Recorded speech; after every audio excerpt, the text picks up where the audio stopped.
Are we good? Okay, there we go. Good morning, and welcome to the February 24th edition of the SPIT Committee, Strategic Planning, Transportation, and Technology. Looking for an approval of the agenda. So move. Second. All in favor? Aye. Aye. Aye. Next, we have approval of the minutes. Did everybody have a chance to review the minutes? Yes, motion to approve. Second. All those in favor? Aye. Aye. Aye. All right, next up, Mr. Strickland, transportation update. Good morning, everyone. It's obvious to say that this has been a challenging and different year. We have had a lot of things come our way this school year that none of us expected, and some of those things have affected transportation as well. So this morning, I'm going to ask Mr. Denton to go through an update of some of the changes that we've had in transportation, some of the things that we've done differently, and some of the results that have occurred because of those things. I think overall, this has been a great year for transportation because some of those things that we've been able to implement, albeit we've not had all of the students in the building, we've still run the routes and done the things that we normally do every day. So again, it's been a challenging year, but I think it's been a productive year, particularly with the things that we've been able to implement. So Scott, with that, I'll turn it over to you. Thank you, Mark. Appreciate being here this morning and looking forward to sharing information this morning with everyone. I'm going to pull up our presentation this morning.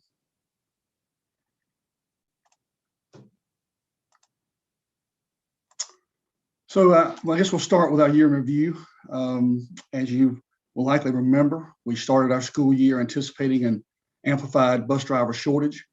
We've been short bus drivers for some time, as you know, and when we back in the spring of the year, we were thinking that the pandemic would have an exacerbated impact on our driver situation, and in fact, it did.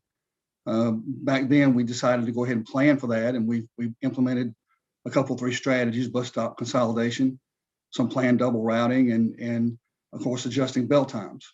And I think, as Mark has said, we've enjoyed success from those things. I think we've operated very well, and even in the times we've had to play a shell game daily with folks that are out. When we have contact tracing, drivers obviously can't come in if they've been tied to a case or whatever. So we've actually done fairly well with all that, and I think it's been directly related to the changes that we made. So our bus stop consolidation project resulted in a reduction of daily bus stops and planned route mileage. As a result, of course, we're not traveling as deeply into subdivisions, and some travel's obviously been eliminated in some subdivisions.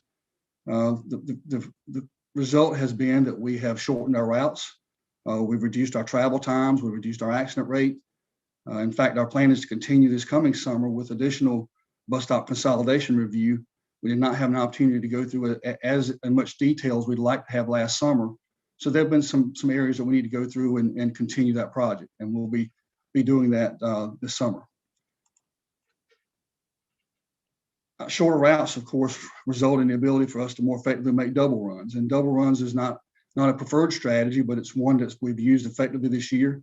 It's a necessary strategy when we don't have adequate resources, adequate bus drivers to roll out to our buses. So planned doubles versus what I call unplanned doubles, it would have had to happen either way. We felt like planning those double runs would be much better from a communications perspective for parents and schools, and it would help with our bus driver shortage as well. So we think that's worked very well this year. And then finally, the bell times. Adjusting bell times was a very critical part of our success. Anytime we create an additional amount of time in between our schools to arrival and schedule, it allows us to be able to do that much better. And so we were successful this year with that. And in my conversations with schools, I've been out to visit many schools. They've commented that the year has been one of their best school years, and they like the idea that they're not having to wait on buses to arrive. Now, one might consider that the pandemic and reduced number of riders has had a lot to do with that, and in the afternoons it probably has. But in the mornings, we make all the stops. So we're running our routes in the mornings as we would run them normally. Now, they might be just a little bit shorter because if you get to a school bus stop and you make the stop and there's nobody there, then it doesn't take time for the kids to load. But at the same time, we feel really good about going into next year with all three of these strategies in place, that we'll be able to provide much better scheduling with our schools and get our kids in the classroom on time. So that's our major goal. The other impacts, of course, changing bus stop locations. You're going to have a little bit further walk for some students, and that obviously has happened.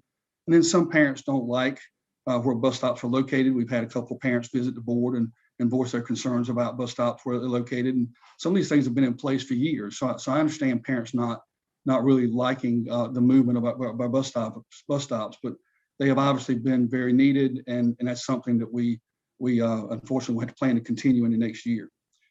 I do think that, and the information we've got on hand shows that our operating expenses are lower. We've reduced our fleet down to 263 buses this year. And I want to stop for a second and just thank our bus drivers and our staff for the work they have put into this, because it's been a total effort, team effort, with our drivers this year being very flexible and reacting day to day. And our routing staff has done a tremendous job of getting a review of all these areas and making sure that things have gone well. And I just appreciate the staff for having done all that. The result of a lot of that is that we're going to have a better budget rating when we come out of this. As many of you might know, we don't have a budget rating this year, and we won't have one next year. Our funding will be the same this year as it was. It's the same next year as it is this year, and it's not based on a funding formula because DPI could not collect the amount of data they needed to run the funding formula. So we have flat funding for a couple of years in a row, and we'll resume that funding formula after next year. And so, assuming we keep our buses parked and we run 263 or so buses, and we have reduced expenses, then obviously we will have a better budget rating, which means we'll get more state funding, which is a positive thing. So we would like to submit this item for board approval, particularly the existing bell times. That's the action item for us. We want to ask you to approve the same bell times we have in place this year for next year. The strategy of consolidating stops and planned double runs and existing bell continuing existing bell times is just it's just necessary. We can't. I don't think we go backwards. The bus driver shortage is not going to end because the pandemic ends. We do have some active recruiting efforts ongoing. We're working on a plan for the summer to try to get as many folks trained as possible. But when we're short the number of drivers, we're just not going to be able to make up that difference in a single year. And in fact, there are so many other districts that's also struggling with attracting bus drivers. It's not just the pandemic. It's pay levels, it's scheduling, it's those kind of things that impact our ability to draw on people. And so we think that obviously adopting the bell times for next year is a critical piece of what we need to be successful in our operation. So, Mr. Morial, we are recommending that we adopt the bell times from the current school year into the 21-22 year, and I submit that item for the board's review and approval. Okay. Excuse me. Thank you for that update. It was, it's refreshing to see how we've managed to get through the pandemic. So I appreciate you kind of walking us through that. What is the latest that, so it looks like 420 for early college is the latest bell. Is that right? And it's, I'll pull from I'll look at my actual bell times to make sure I'm viewing it properly. You ask about middle schools look at 405. Yes. Middle schools are 405. And the latest bell time, we've got early college at 420. And I believe that is the latest bell time we have on our schedule. That's correct. Bell times are one of those things that people complain about a lot in the beginning, but once adjustments are made to the schedules, you don't hear a lot about those things. Now, I know athletics is a real big concern here. I'm dying to go to a football game, and I know no capacity is limited at our football games, and I probably can't go this week, but I'm excited about coming here because of the athletics here. So I respect the athletics side of things and what it teaches kids and the importance of athletics, but I also understand the importance of just getting kids in the classroom too. And that's where our focus has to be, and arriving on time in the mornings to get kids to school. And I think this bell schedule allows us to do that.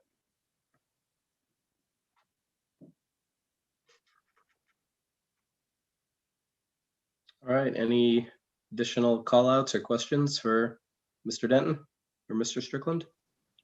Do we have any data like as far as like ridership? I know it's a horrible year to be doing it, but do we have any ridership data? We've collected some data, Mr. Helms, from, we have our tablets on buses, and drivers have recorded ridership data. Of course, our ridership is lower than what it has. I've gone out and observed buses. Our ridership is picked up in our elementary ranks. Of course, was going 4 days a week, and there's not limits on the bus for kids that are riding. We did not conduct a formal ridership count this year because DPI normally conducts that in the fall of the year. And they postponed that because they understood that so many schools were not even transporting students. So we've not done anything formal this year to conduct a ridership count. I can tell you, I know our elementary schools buses are running much more.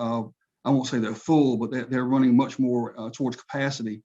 And of course, our middle schools and high schools are limited to 1 per seat. So it really depends on how many kids are going to school in a lot of those situations as to how many kids are riding. Okay, I was just trying to think if we could get some data maybe to see kind of where we are when the funding formula goes back into place.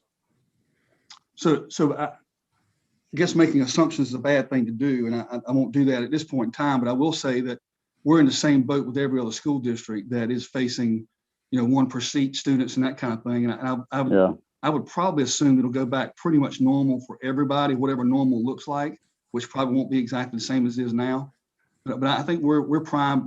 We've led the state, in my opinion, in going back to school. And I think all of you would probably agree with that. And I'm actually kind of proud of what we've done. I've talked to several different transportation directors who are getting ready to go back now, Wake County and other places. And I'm thinking, you guys are way behind. We've been doing this for the entire school year. And so that's one of the reasons why I came down here and I was interested in the job. I wanted to be part of a winner. And I feel like we are. You all have made decisions to allow us to be a winner. And I feel really good about how we've supported that this year in transportation. Mr. Denton? Awesome. I like that, Mr. Denton. Winner. Mr. Denton, I have a question. Yes, sir. At this, the latest date you have, how many bus drivers are we down? We ran some reports, Mr. Sides. We have a detailed report that we run every it's actually an ongoing report. We can pull it any day that we need to pull it. And my calculation, we're 48.5 bus drivers short on our last calculation. And that is given 263 buses that we're running.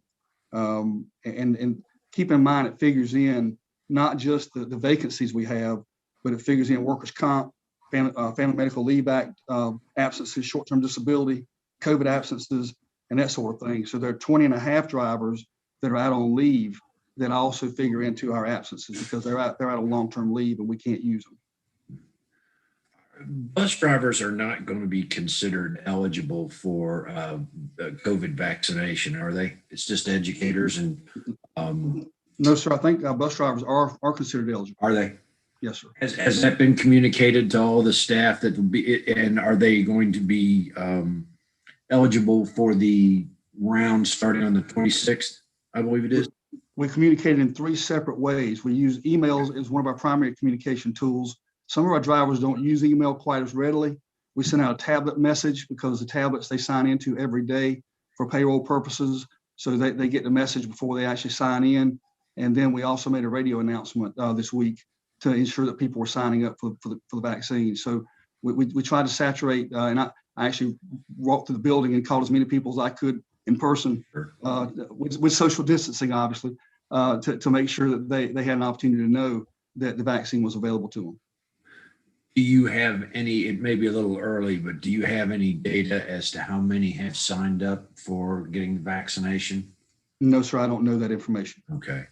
Well, let's see. It's Friday and Saturday or the vaccinations are taking place, correct? I think it's down at the Ag Center, isn't it? That's my understanding. Yes, sir. Yeah. Okay. So I guess I want to encourage all our bus drivers to, you're important too. Take advantage of the vaccination opportunity if you're of a mind course, if you have objections, it is not mandated, correct? That is correct. Thank you. And Mr. Chair, I'll be glad to make the motion to adopt these bell times. Okay, thank you. I'll second Do I that. have a second? Yep, second. All those in favor? Aye. Aye.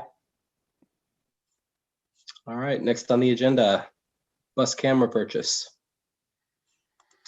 Okay. So we have a unique opportunity this year to use state funding to purchase school bus cameras. As you may or may not know, in any given year, transportation is allowed to make purchases of equipment using our budget. However, the following year, we do not get to, the state withholds that money from our budget. We do not receive that money in the following year.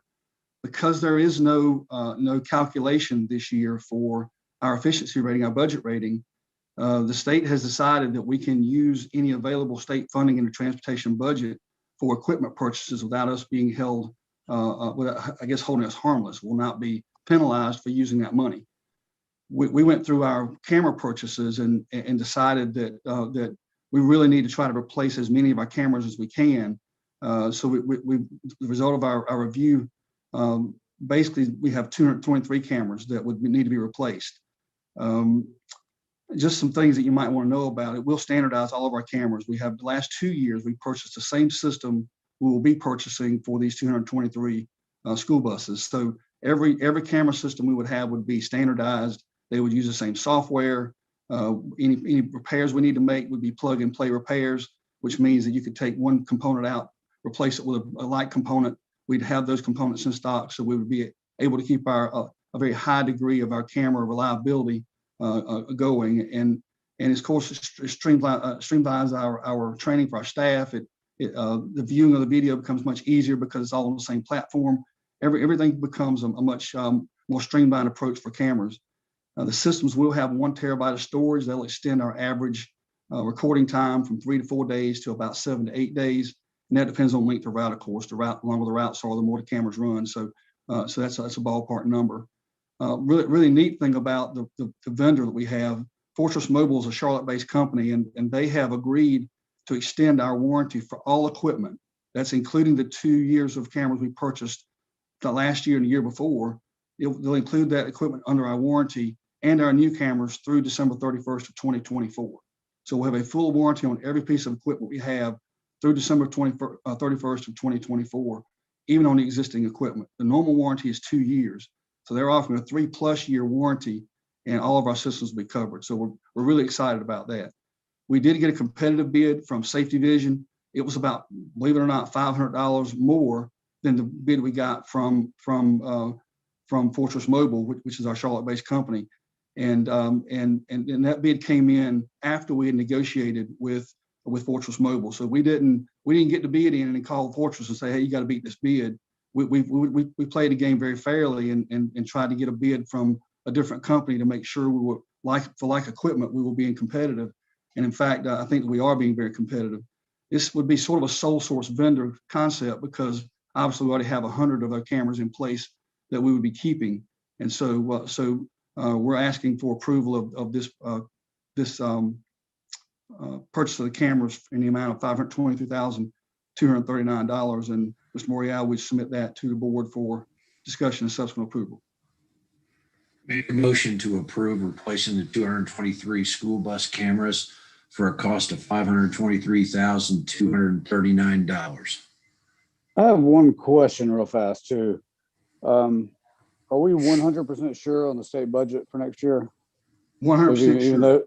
Even though the 100% legislative sure. haven't, has the legislative or the legislator, have they passed that yet? So we have documentation from DPI that has confirmed that we will be getting the same amount. Now, they can't control what the legislature does. So if the legislature passes something different, then obviously we're in a different situation next year. But I don't, going back to a full operating schedule, I don't know how they would cut our budget for operations when we have to have that money to operate 5 days a week and pay our drivers and repair our buses and that kind of thing. So I don't see that happening from that perspective. But certainly DPI can't control what the legislature decides to do. Okay. And the other question, are these wireless cameras? When you say wire, no, that they are hardwired in the bus. Okay, there's no way to view it mobile. Well, so there is an option to view live cameras and that video offload wirelessly. It costs $115,000 a year, and we just didn't feel like we had the money to be able to continue that. We could have paid for the first year out of this year's budget, but then following years we would be in a situation where we'd have to come up with that money, and we just didn't feel like that was a good use of our money. So we chose to go with the lesser option. The equipment's very robust and it'll do a great job. It's just doesn't provide live feed and allow for wireless download of video. Are these capable of wireless? Jonathan Ash is on board with me. He is our technology coordinator. Jonathan, do you know the answer to that question? So these current units are capable of that. So they will, however, have to be outfitted with a Wi-Fi antenna if we were to decide to go with that, but they are capable to do that. All we'd have to do is outfit them with a Wi-Fi antenna and subscribe to the program through the vendor. Okay. I just want to be going forward and not backward on that. Or at least have the capability of doing it. I got a All quick right, so question. I have a motion. Do I have a second? I'm sorry, Mr. Benson, did you have another question? Yeah,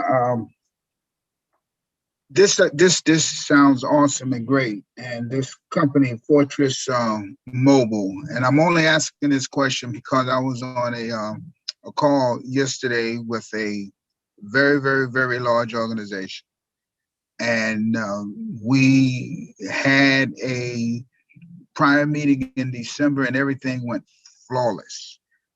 But yesterday, the situation took a turn for the worse through some unforeseen technological difficulty. So my question is simply this company, Fortress Mobile, are you all solidly assured that they will be able to do the things that they say that they're going to do without any problems at all? Mr. Benson, I'll defer to Jonathan to answer this question as well, but my experience with them, they've been around for a long time.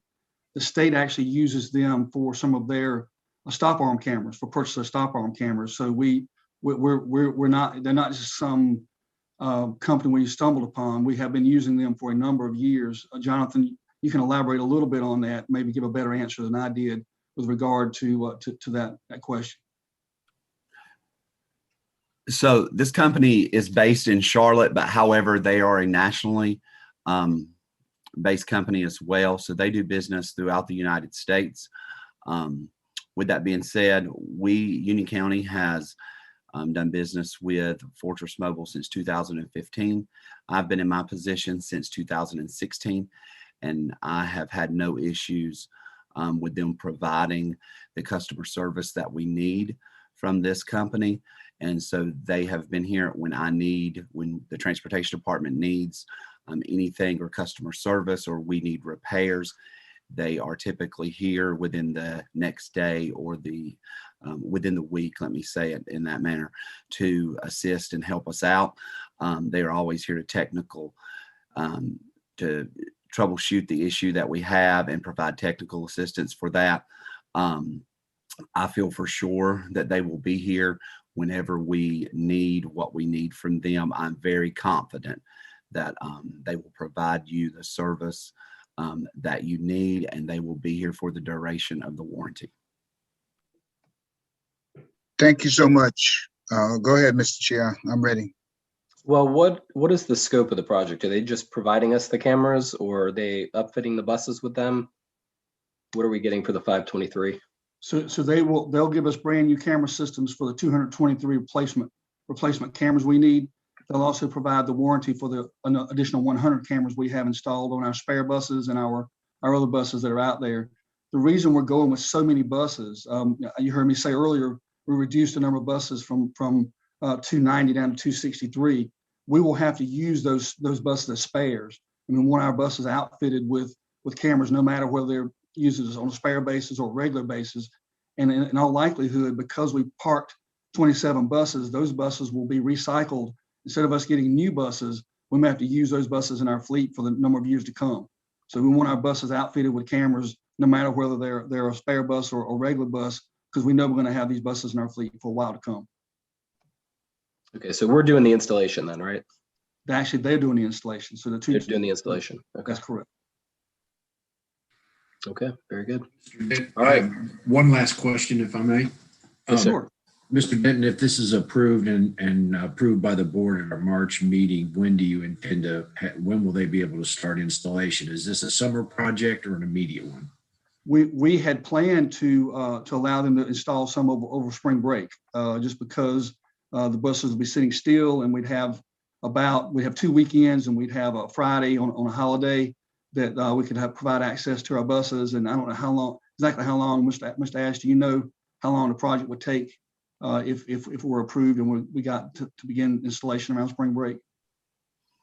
If they are able to begin spring break, they will begin the Friday before, and they will work the entire duration.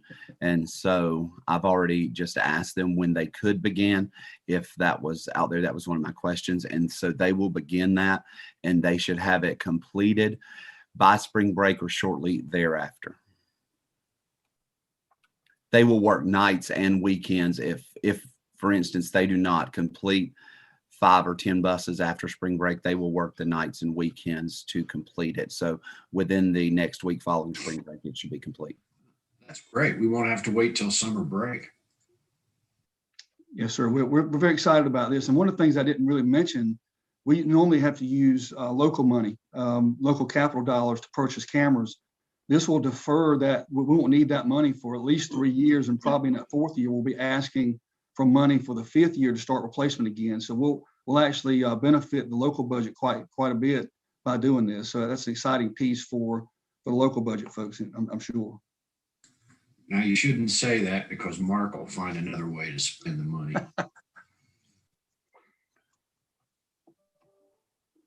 All right, so I have a motion by Mr. Sides. Do I have a second? Second. All those in favor? All right. Aye. Aye. All right. 1 second here. Mr. Morial, will these items have to go to the normal board, like on consent agenda, or can we go ahead and go with the approvals you guys have granted today? No, it has to go to the board for approval. Okay. Yep. We should be able to put it on the consent agenda, shouldn't we, Joe? Yes, we should. Yep, they were unanimous coming out of committee, so they'll go on consent. So that brings us to our next item, information taken to full board. So we will be taking the proposed bus or bell schedules for next year and the bus camera purchases. Any additional items? No additional items, but I did have a quick question for our great transportation team. Let's just say we get word, everybody plan A, boom. How are we set for that in terms of transportation and preparedness? So we have been, Reverend Benson, we have been operating our buses on every route every day already. And so it would take the DHHS lifting the restriction of 1 student per seat for middle and high school in order for us to be able to go into Plan A and transport all the students. But we are prepared and ready at any time. The routes won't change.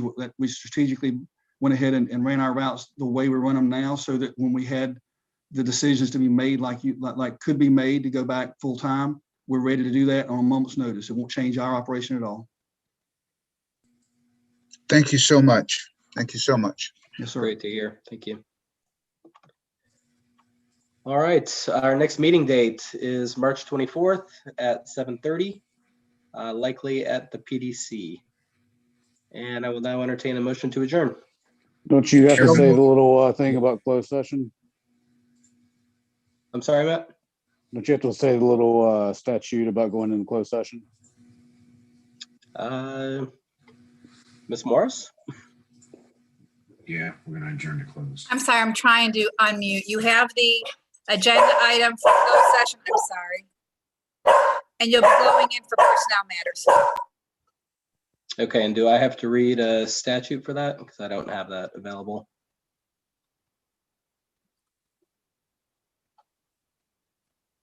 It should be on board docs.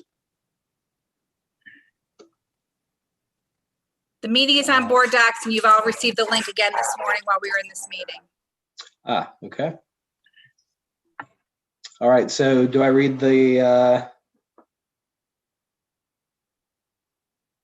okay, so I'll entertain a motion to adjourn open session, and then we'll be going into closed session pursuant to NCGS 143318.11A1 to prevent the disclosure of privileged personnel information under Chapter 115C, Article 21A of the North Carolina General Statutes. So moved. So, second. All those in favor? Aye. Aye. All right, Aye. we'll close this and then